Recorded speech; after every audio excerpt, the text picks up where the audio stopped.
Yeah, hello, welcome to today's lecture, which will be a short lecture, fortunately. So today we go through subsection 1.9, canonical isomorphisms of Boolean algebras of semi-algebraic sets and classes. So in the last subsection on real quantifier elimination, we learned already Taskis Principle and saw several examples for it. So Taskis Principle serves to transfer certain statements from one real closed field to another. And the statements we used in Taskis Principle were statements that don't involve any more free variables.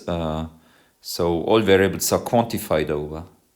And now, so we define just truth value if you want, right? True or false. But now we look at statements which still involve free variables. And these statements define, for example, a semi-algebraic subset of R to Vn, where R is a real closed field. Now we will want to transfer this into another R prime to Vn, where R prime is another real closed field. Of course, this requires that, for example, these two real closed fields have a common ordered subfield. And the coefficients and the semi-algebraic set is actually k-semi-algebraic for this common subfield. Okay, so that's what we want to do, and we will extensively use the results of the last chapter. And so we will transfer these semi-algebraic sets in a way that is compatible with the Boolean operations like intersection, union, finite intersection, finite union, complement, right? So in this section we will fix again an ordered field. So the title is Canonical Isomorphisms of Boolean Algebras of Semi-Algebraic Sets and Classes. So we will first introduce these Boolean algebras. So, and for starting we fix an ordered field, Kp. And again, a set, or should I maybe say class. So technically we said it's just a set, but you might think of it as a class of all real closed extensions of Kp. And or you might think of it as a set set of real closed fields, extension fields of Kp that contains all the real closed fields you are currently interested in, right? When it can really be a set. Honestly, I always think of a class of all real closed extension fields of Kp, which would require that we work with a class. But I don't want to bother you with this. So it's a set R of real closed extensions of Kp. So let M1 and M2 be sets, and S1 a Boolean algebra on M1, and S2 a Boolean algebra on M2.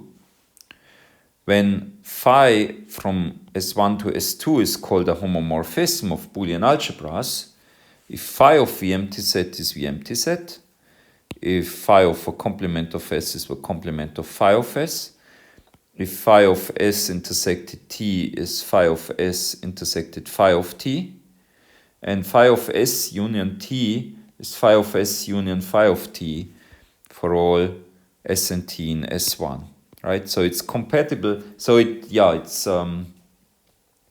sends the empty set to the empty set, right? Because of this compatibility with complement. So this is of course the complement in M1, and that's the complement in M2.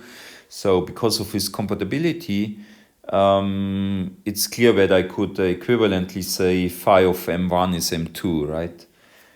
And then it's also compatible with finite intersections and finite unions, right? I mean, here I have just intersections of two sets and of union of two sets. But when by induction it's also okay for more than two, finitely many, but more than two.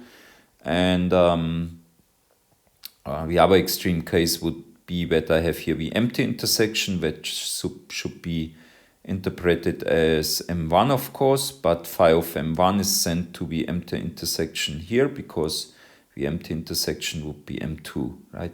So this is also true for when I intersect not two, but actually zero of these sets. So when I have the empty intersection here and here, and here the same. So that would be also true if I have here the empty union instead of a union of two sets, because the empty union is the empty set and phi of the empty set is sent to the empty set. Okay, so why? Okay, you see that because of this complement and intersection, I could again drop one of these, right? For example, I could drop the thing with a union because it would follow from the complement and intersection, or I could drop the thing with the intersection and keep the thing with the union.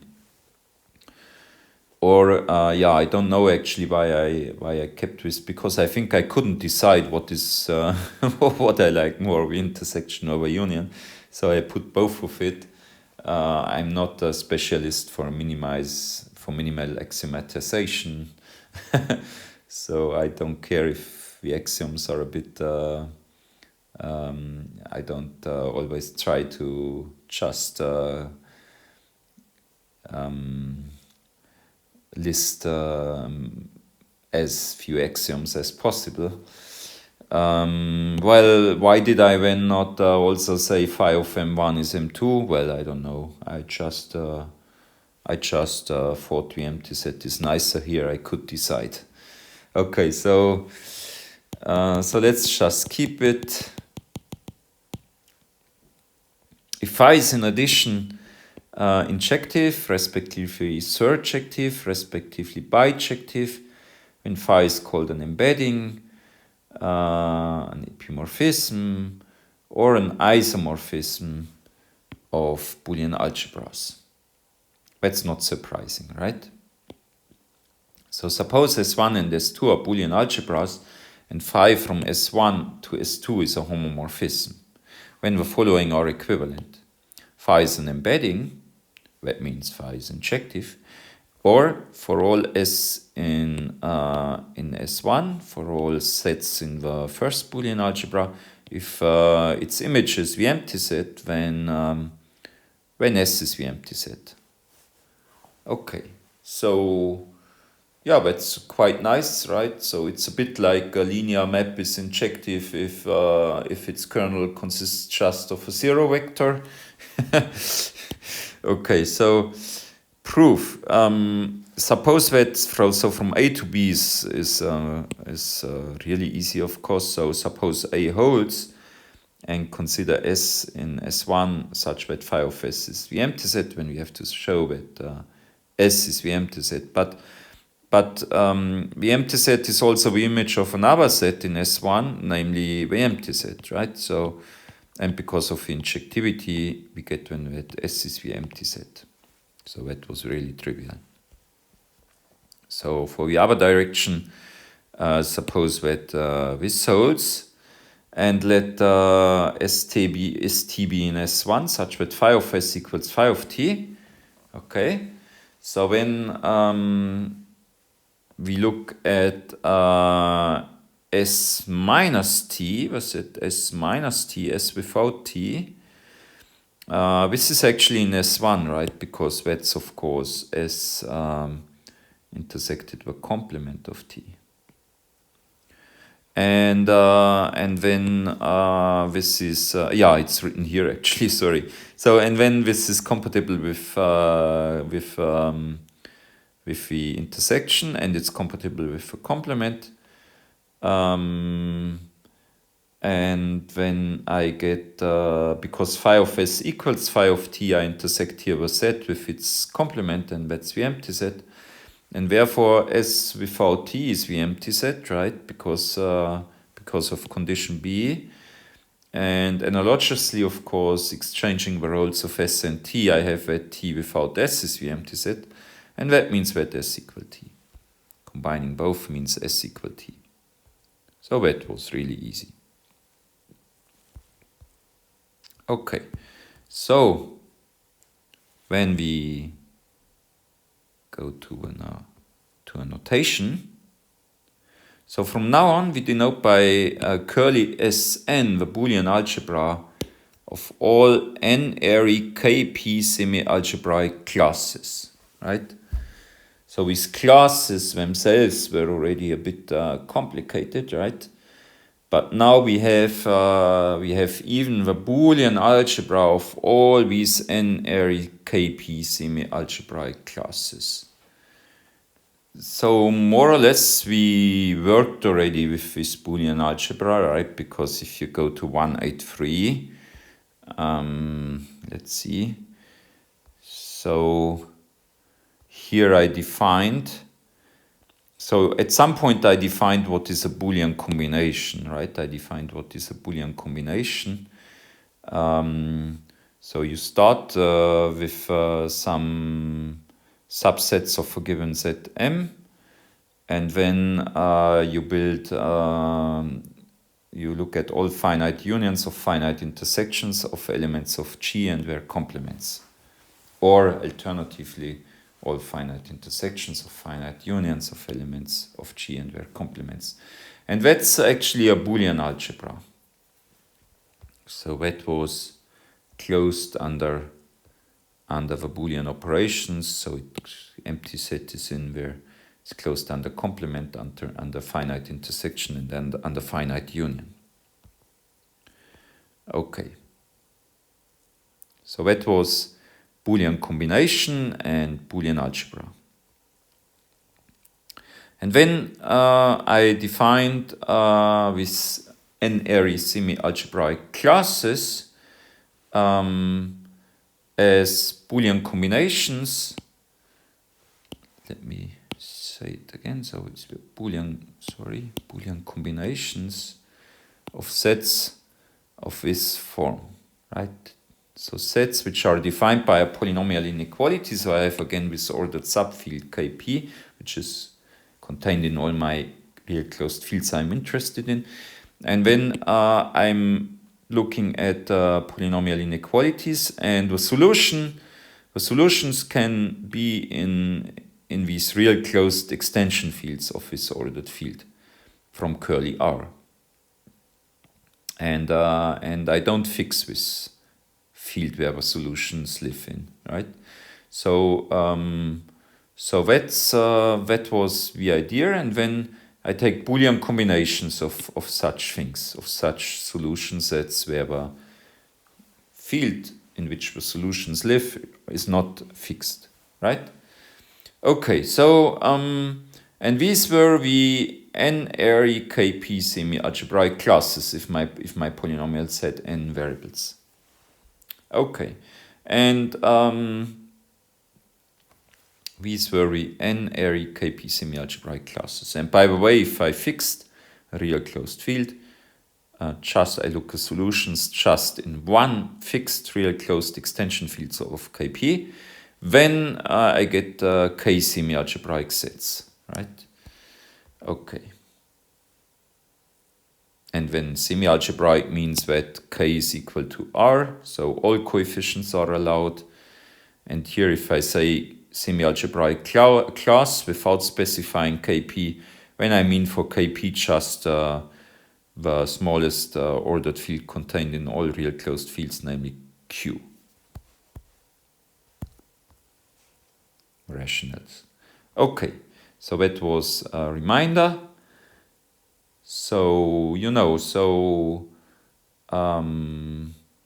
Boolean algebra, in some sense we have already worked with it because we said its elements are called the n-ary semi-algebraic classes. But now we look really at this Boolean algebra. So for every real closed field in curly R, we let furthermore S and R denote the Boolean algebra of all K semi-algebraic subsets of R to the n. Right? So that means when curly R is just consists just of one field, when Sn R is Sn. We call the map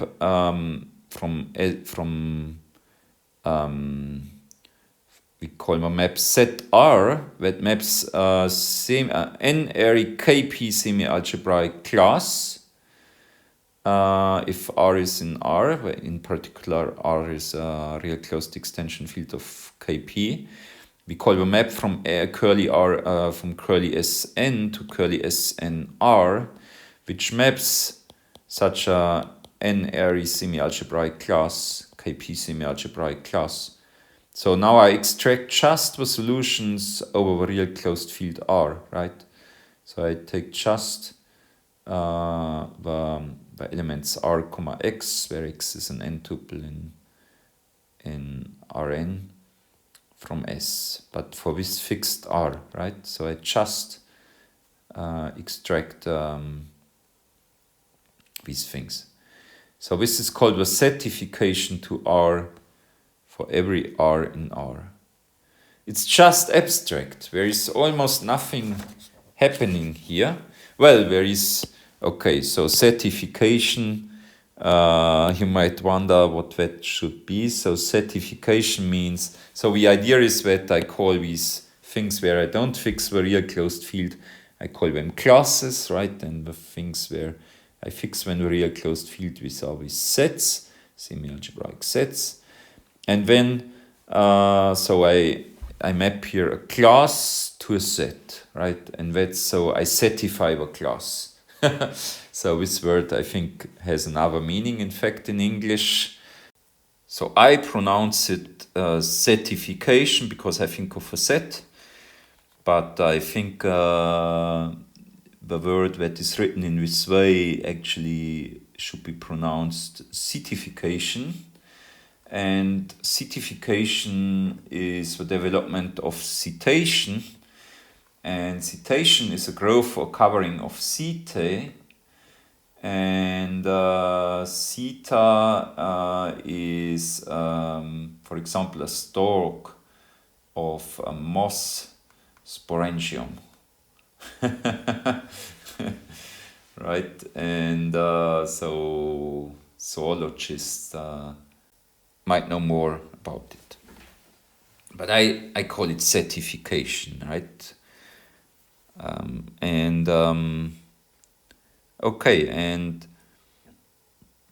so now the certification, surprisingly, so if n is a non-negative integer and R is from curly R, the certification set R from the Boolean algebra of n-ary KP semi-algebraic classes to K semi-algebraic subsets of R to the n. By the way, the K is here in the notation no longer, I mean, it's fixed all the time, so it doesn't appear in this notation, right? This certification is an isomorphism of Boolean algebras. I mean, it's not surprising that it is a homomorphism of Boolean algebras. That's, I think, completely trivial, right? So if S is here the empty set, when you get here the empty set, or if S is the empty class, maybe I should say, and you see also that it's compatible with complement, finite union, finite intersection, right? So it's completely clear that it's an homomorphism of Boolean algebras. It's also clear that it is an epimorphism. That's also quite clear, because what are the generators of a Boolean algebra here? Well, that's the solution sets of polynomial inequalities in n variables with coefficients from k, right? And whenever I have such a polynomial, I can also look at the solutions of a polynomial inequality over other real closed fields extending Kp, right? And in this way, I see that this is surjective. But it's a bit surprising that it is injective, though, right? It's a bit surprising that it is injective, but we will prove this. And when we call the inverse map the classification, right? So class R is set R is the inverse map of set R, goes from Sn R to Sn. So that's we call the classification. And you know also classification has usually another meaning in the English language. But this time everybody knows the meaning of classification, but we employ it here differently. It's like making a class out of a set. So it's clear that S set R is an epimorphism. So yeah, I just talked about that already. So let's prove that it's injective. So injective is equivalent to, you know, if that only the empty set is mapped to the empty set. So if I have a non-empty set in my Boolean algebra Sn, when I have to show that its image is non-empty, right? So by lemma 192, it suffices to show that the certification of this is not empty. So for this we use the quantifier elimination. So we look at the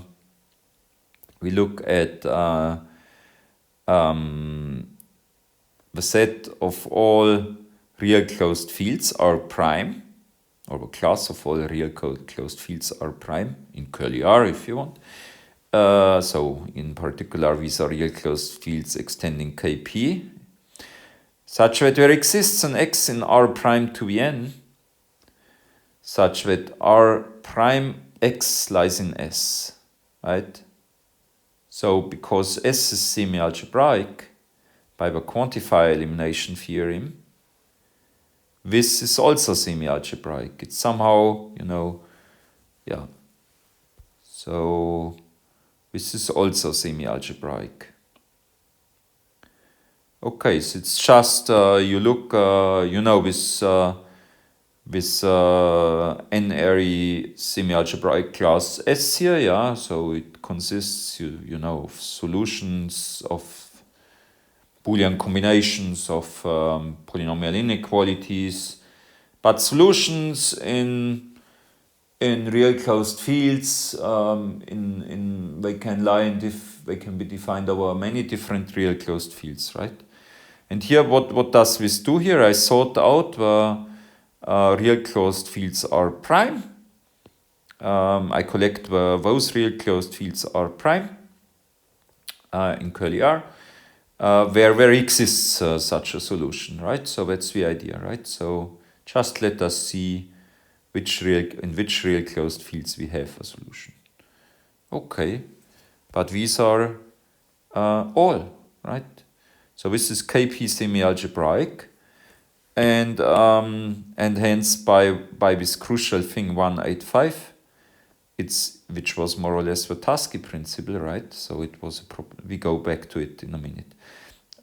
It is either empty or R, right? So, but S was not empty.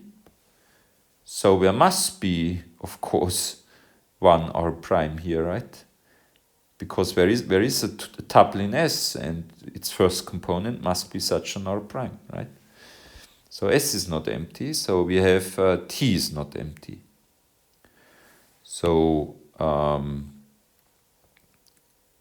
yeah, and so our real closed field R in question here, which we have fixed, is in T because it is in curly R. So there must be some X in R to the n also, with Rx in S by definition of T, right? So, but when X lies in the certification of S, and thus the certification of S is non-empty. So let's maybe go back to 185. This was this really crucial thing which Taskis Principle was built up in. So this was empty set, or the empty class, and the class of all real closed fields extending KP, if you want, or just those which we look at, are the only zero-ary KP semi-algebraic classes, right? Okay, so this is the certification and the classification. And now this helps to even to transfer semi-algebraic sets. Namely, let n in n0 and r prime in curly r, right? When there is exactly one isomorphism of Boolean algebras from curly s n r to curly s n r prime. That's a Boolean algebra of k semi-algebraic subsets of R to the n. And that's a Boolean algebra of k semi-algebraic subsets of R prime to the n. And so, I can, I can transfer semi-algebraic sets. So there is in fact exactly one isomorphism of such Boolean algebras satisfying the following, namely that take here one of the generators of this Boolean algebra and it's mapped to the corresponding generator with the same polynomial p of the other Boolean algebra.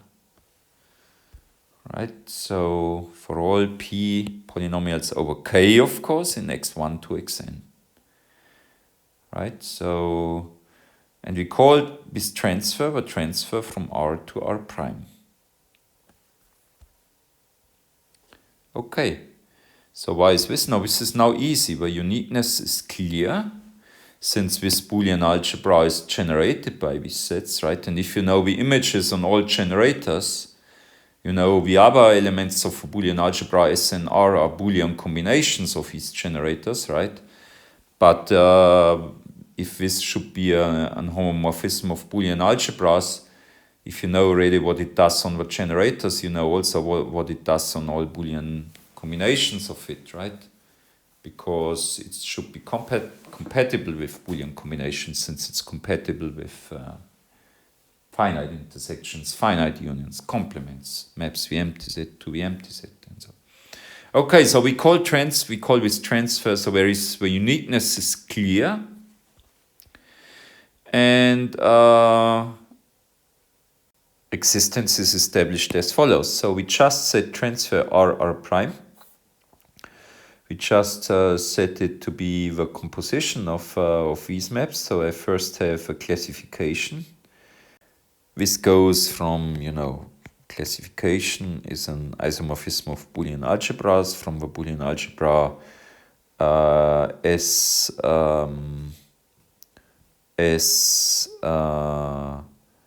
N R to a Boolean, so it's a Boolean algebra of k semi-algebraic subsets of R to the n onto S n. That's the Boolean algebra of n-ary KP semi-algebraic classes, right? And then I have the certification set R from Sn to set R prime from Sn to Sn R prime, right? And both are isomorphisms of Boolean algebras, so their composition clearly is also an isomorphism of a Boolean algebra. So I have already an isomorphism of Boolean algebras between these two. Now I just have to check that this is true, right? That it maps these generators to the corresponding generators here. So let's check this. So for this we fix a polynomial p in n variables over k. And we set S, so that's not exactly right what I write here. So we set, we consider the following, so R and R prime are already taken, so I should take R prime prime. Okay, so I define S to be this, this class here, right? So I define it to be the set of solutions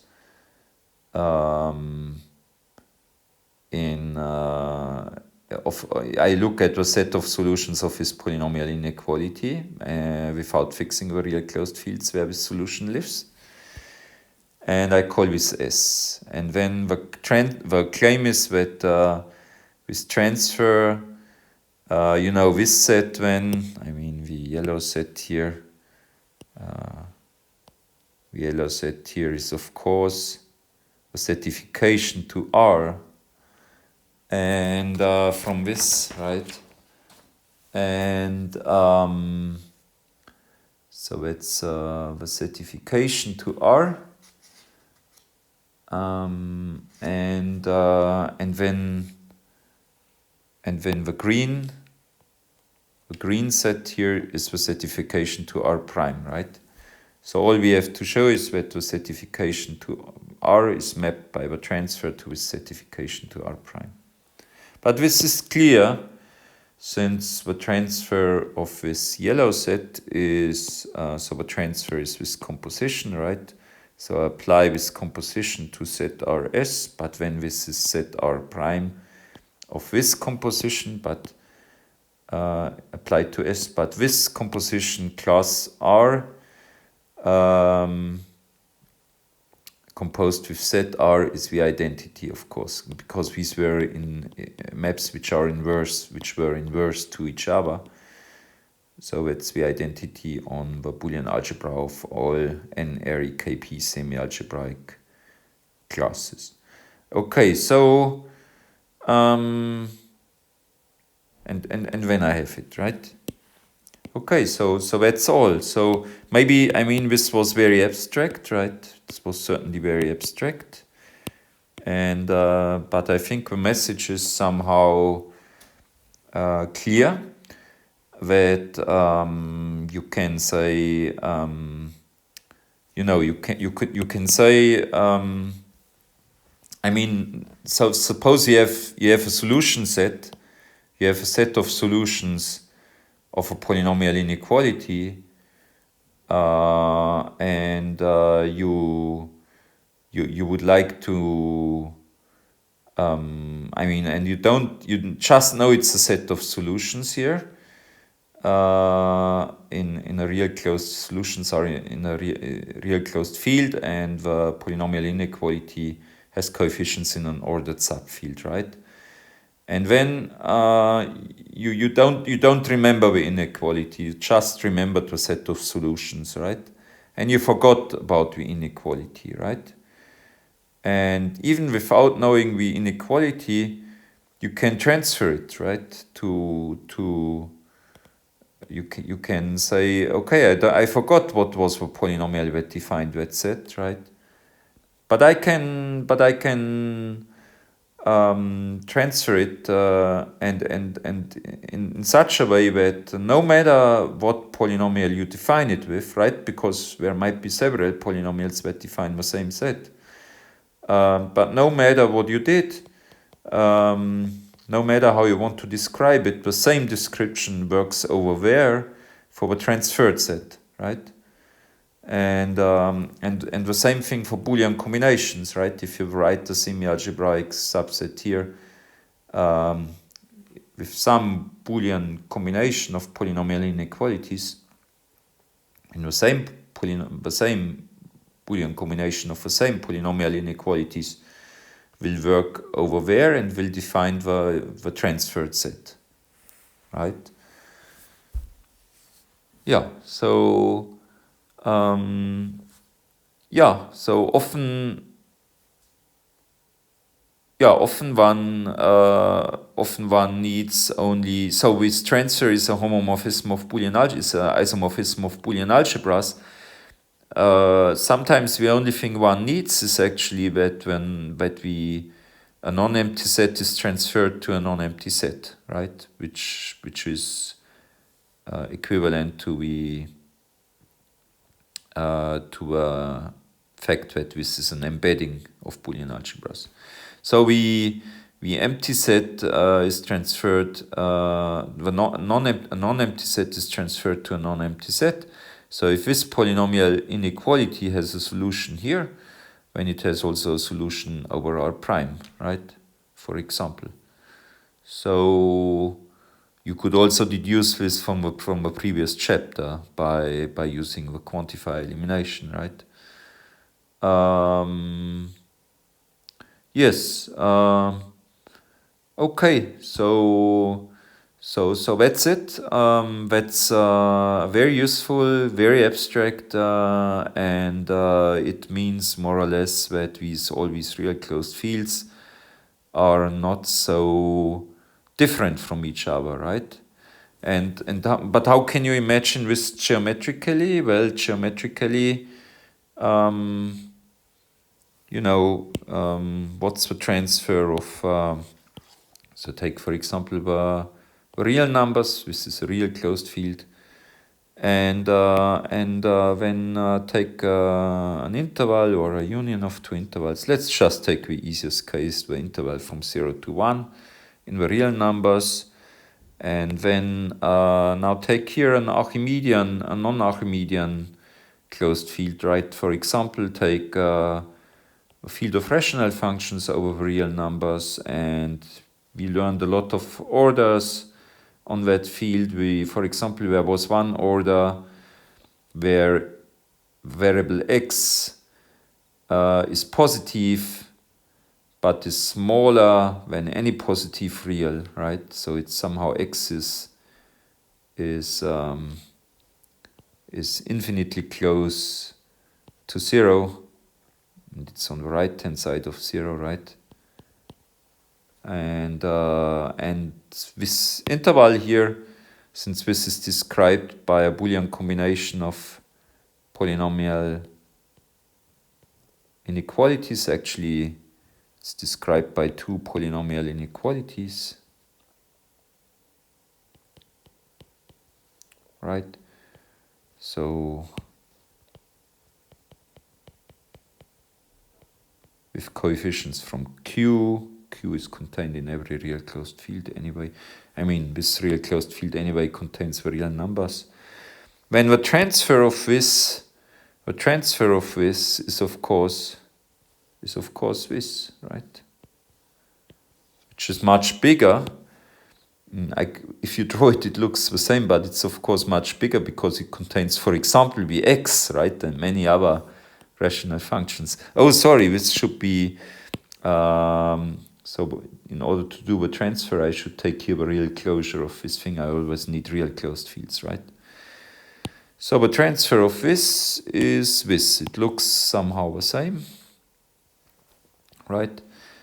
What would be the transfer of another interval here? So if I take the interval from 3/2 to infinity, right? So that will, of course, here be the same. It will start here at 3/2, but then go to infinity, right? And okay, so it's not easy to draw, but it will also contain 1 over x, which will be an element which is bigger than any real number, right? So it's far, far outside, right? In some sense. So yeah, and so it's, if you draw it, it's not. I mean, you cannot. If you draw it, it looks a bit the same, right? Maybe you could, another way of drawing this non-Archimedean real closed field would be like, what you say here is 0, 1, and then 2, 3, 4. So and after all with real numbers, right? Where begin the numbers which are bigger than any real number here, right? Well, it's not easy to draw, right?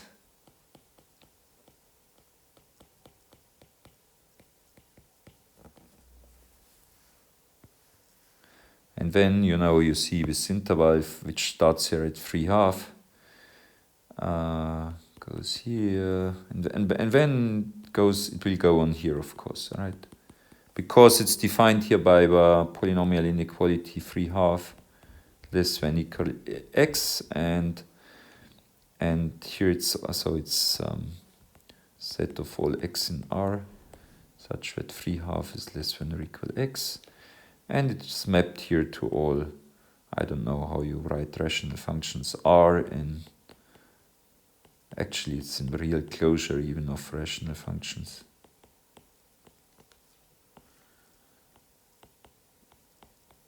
Less than or equal R. I could also write x, of course, right?